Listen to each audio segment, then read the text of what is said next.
Hello guys, आज की video में हम जो है सी लैंग्वेज की एक और बिल्ट इन फंक्शन की बात करेंगे और फंक्शन का नाम है ma'am set function. This function जो है बेसिकली एक ब्लॉक ऑफ मेमोरी को हम एक पर्टिकुलर वैल्यू, अगर हम फॉर एग्जांपल हमने एक एरे बनाई है ऑफ साइज 10, अगर हम उस कंप्लीट एरे को विद सम वैल्यूज इनिशियलाइज कराना चाहते हैं। फॉर एग्जांपल अगर आप एरे के करैक्टर टाइप की एरे बनाई है आपने जिसकी लेंथ 10 है और आप उसके हर एलिमेंट को किसी एक अल्फ़ाबेटिक करैक्टर से अगर इनिशियलाइज कराना चाहते हैं तो इसके लिए ये फंक्शन यूज़ होगा। इसके अलावा ये फंक्शन को हम इस तरह भी यूज़ कर सकते हैं कि अगर हम पहले 5 इंडेक्स जो हैं वो हम किसी दूसरे करैक्टर से इनिशियलाइज करा लें और देन नेक्स्ट 5 जो है हम किसी दूसरे करैक्टर से इनिशियलाइज करा लें। So this is an efficient way to initialize your array. So इसको हम डेमोन्स्ट्रेशन के जरिए जो है वो समझेंगे।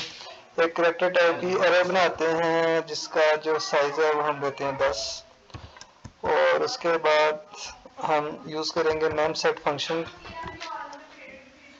इसको डेमोन्स्ट्रेशन से पहले मैं आपको जो हमारा टिपिकल मेथड होता है बहुत से प्रोग्रामर्स का एरे को इनिशियलाइज करवाने का,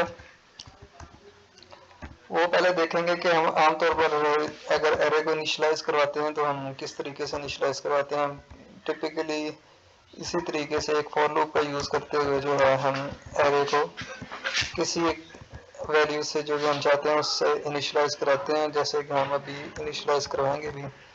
फॉर एग्जांपल मैं इससे करैक्टर टाइप की जो एरे है जिसका साइज 10 हमने लिया है, इसके हर एलिमेंट को जो है वो ए करैक्टर से इनिशियलाइज करवाना चाह रहा हूँ। तो हम कुछ इस तरह से करेंगे।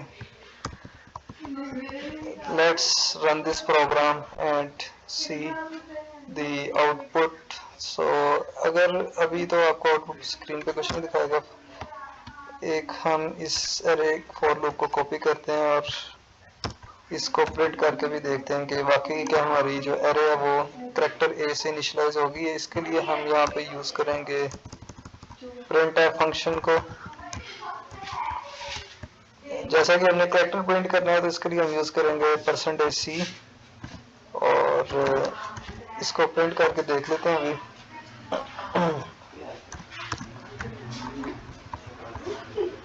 So let's run this program and see what happens. ये हमें एक एरर दे रहा है। ये साथ साथ आपकी लर्निंग भी होती है, जैसे कि मैंने इधर गलती से एरे का नाम गलत टाइप कर दिया था तो हमें इस तरह के एरर देखने को मिल सकते हैं। So let's again run this program and you can see for making it more readable मैं इधर न्यू लाइन कैरेक्टर ऐड कर देता हूँ अपनी printf स्टेटमेंट में। So let's again rerun this program and you can see आपको output screen पे array A देख सकते हैं, जैसे कि हमारी जो एरे है वो ए से इनिशियलाइज हो गए हैं। इसके 10 के 10 एलिमेंट्स ए से इनिशियलाइज हो चुके हैं। लेकिन क्या हम इसको किसी अल्टरनेटिव मेथड से भी कर सकते हैं? ये इसके लिए हमें फॉर लूप को यूज़ करना पड़ रहा है। लेट्स इसको कमेंट करते हैं और इसको मेम सेट फंक्शन की मदद से इनिशियलाइज करते हैं अपनी एरे को और देखते हैं कि क्या वाकई हम एक सिंगल लाइन में ये काम कर सकते हैं जिसके लिए हमें एक पूरी फॉर लूप चलाना पड़ी। तो मेम सेट फंक्शन लिखते हैं। इसका सिंटैक्स कुछ इस तरीके से है कि इसका जो पहला आर्गूमेंट होगा वो हमारी जो करैक्टर एरे है या जो जिस टाइप की भी आपने एरे बनाई है उस एरे का नाम होगा। जिस हमारे केस में जो एरे का नाम है वो बफ है। देन आप सेकंड आर्गूमेंट में वो करैक्टर या वो नंबर लिखेंगे जिस नंबर से आप अपनी एरे के एलिमेंट्स को इनिशियलाइज कराना चाहते हैं। फॉर एग्जांपल मैं जैसा कि हमने पहले फॉर लूप से अपनी एरे को इनिशियलाइज करवाया था ए से, अब हम इसको इनिशियलाइज करवाते हैं करैक्टर बी से और देखते हैं कि वाकई ये मेथड जो है वो वर्क करता है या नहीं करता। और जो थर्ड आर्गूमेंट होगा वो हम बेसिकली इसको बताएंगे कि कितनी मेमोरी, कितनी ब्लॉक्स ऑफ मेमोरी को हम ये वैल्यू असाइन करना चाहते हैं। तो जैसे कि आप जानते ही होंगे कि करैक्टर जो हमारी डेटा टाइप होती है उसका साइज 1 बाइट होता है और हमारी एरे का साइज 10 है, तो हम इसको 10 से मल्टीप्लाई करा के हम जो 10 बाइट्स ऑफ मेमोरी है जो कि हमने रिजर्व किया बाय यूजिंग दिस करैक्टर अरे, उन 10 बाइट्स पे हम अपना एक करैक्टर बी जो है उसको इनिशियलाइज करवा देंगे। तो जैसे ही हम दोबारा इस फंक्शन को इस फॉर लूप के जरिए इस एरे को प्रिंट करेंगे तो आप देखेंगे कि हमारी जो एरे है वो करैक्टर बी से जो है वो इनिशियलाइज हो जाएगी। So let's run this program again and see what will happen. So देखें, आप देख सकते हैं कि हमारी आउटपुट स्क्रीन पे बी 10 टाइम्स जो है वो बी प्रिंट हो रहा है। So ये एक अल्टरनेटिव मेथड है। Instead of using for loop आप मैम सेट फंक्शन जो कि सी लैंग्वेज का एक बिल्ट इन फंक्शन है उसको यूज़ करते हुए एक सिंगल लाइन के अंदर अपनी अरे को इनिशियलाइज करा सकते हैं। इसकी कुछ आप इसके साथ कुछ प्ले भी कर सकते हैं। फॉर एग्जांपल मैं अगर चाहता हूँ कि मैं फर्स्ट 5 एलिमेंट्स को जो है वो बी से इनिशियलाइज करवाना चाहता हूँ एंड देन नेक्स्ट 5 एलिमेंट्स को मैं अगर समहाउ किसी डिफरेंट कैरेक्टर से मैं इनिशियलाइज कराना चाह रहा हूँ। फॉर एग्जांपल मैं जो नेक्स्ट 5 हैं उसको सी से इनिशियलाइज करवाना चाहता हूँ। तो आप इस तरीके से इसको चंक्स ऑफ मेमोरी कुछ मेमोरी की कुछ रेंज तक आप इसको किसी एक कैरेक्टर से इनिशियलाइज करवा सकते हैं and then for the remaining आप इसको किसी दूसरे कैरेक्टर से जो है वो या किसी दूसरे नंबर से जो कि आपकी रिक्वायरमेंट उसके अकॉर्डिंग आप इसको इनिशियलाइज करा सकते हैं। तो हम इसके फर्स्ट 5 एलिमेंट्स को इसको भी एडिट करते हैं ये ऊपर वाली मेम सेट स्टेटमेंट को। और जो फर्स्ट 5 एलिमेंट है इस एरे के कैरेक्टर टाइप एरे के वो बी से इनिशियलाइज हो जाएंगे एंड देन रिमेनिंग जो 5 लेटर हैं इस रिमेनिंग 5 जो इंडेक्सेस हैं वो बी लेटर सी से जो है वो इनिशियलाइज हो जाएंगे। इसके लिए हमें +4 करना पड़ेगा। +4 करेंगे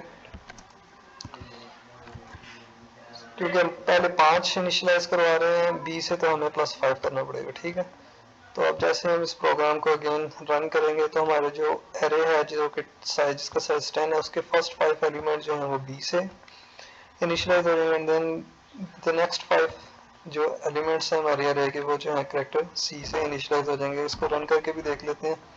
सो ये देखें, आप देख सकते हैं कि फर्स्ट जो 5 हैं वो हमारे इंडेक्सेस वो बी से इनिशियलाइज हो गए हैं। जो रिमेनिंग जो नेक्स्ट 5 इंडेक्सेस हैं वो जो है हमारे कैरेक्टर सी से इनिशियलाइज हो गए हैं। सो ये एक किस्म का एक एफिशिएंट मेथड है आपकी फॉर स्पेशली इनिशियलाइज कराने के लिए अपनी अरेज को। और अगर आप किसी ब्लॉक ऑफ मेमोरी को किसी स्पेसिफिक कैरेक्टर से या किसी स्पेसिफिक नंबर से इनिशियलाइज कराना चाहते हैं instead of using for loops, जैसे जब आप फॉर लूप यूज़ करेंगे तो आपकी टाइम भी ज़्यादा लगेगा। आपको एक एडिशनल लूप के लिए वेरिएबल भी इटरेशन के लिए एक वेरिएबल भी एडिशनल डिक्लेयर करना पड़ेगा। सो जो नंबर ऑफ लाइंस हैं कोड की वो भी इंक्रीज कर देंगे। ओवरऑल जो कोड डेंसिटी है वो कम हो जाएगी। तो इसीलिए अपनी number of lines of code को कम करने के लिए हम मेम सेट फंक्शन को यूज़ कर सकते हैं। इसके अलावा हमें कोई सेकंड वेरिएबल जैसे कि हमें लूप चलाने के लिए कोई इंडेक्सिंग के लिए वेरिएबल चाहिए होता है आई और जे, हमें उसकी भी ज़रूरत नहीं पड़ेगी और हमारा जो टाइम है वो भी कम यूटिलाइज करेंगे और उसके अलावा हमारी जो कोड की नंबर ऑफ लाइन है वो भी कम हो जाएंगी।